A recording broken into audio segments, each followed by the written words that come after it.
by the government, which will make them easier to organise in the future.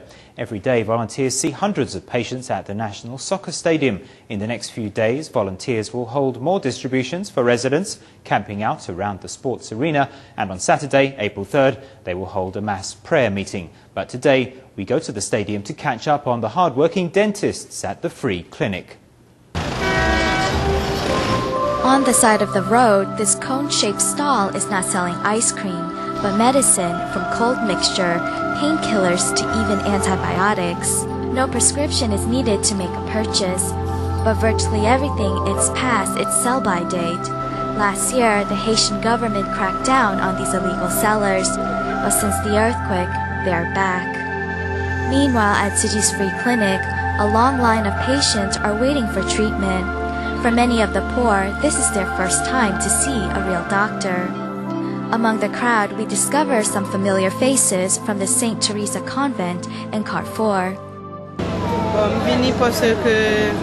I came here in the hope of seeing a doctor because I have a bad headache.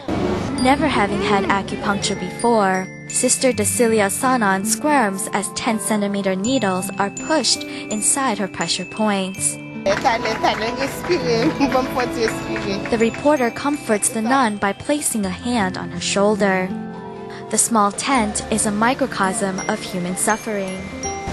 The Tzu Chi Free Dental Clinic is in a small tent. There are 2 buckets for disinfecting the equipment, one with bleach and the other clean water.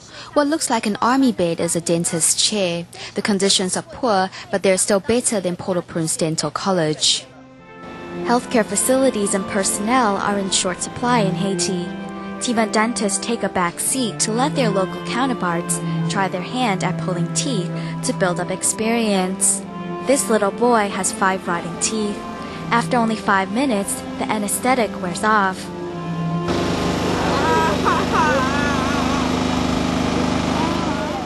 In a rare combination of Chinese and Western medicine, the acupuncturist comes to ease the boy's pain. The doctors are doing their best, but they're frustrated by the limits of what they can achieve. 90% of the cavities we have seen need tooth extractions. For the other 10% that don't need to be pulled, we're very sorry, but we can't help them. Regrets are inevitable in Haiti.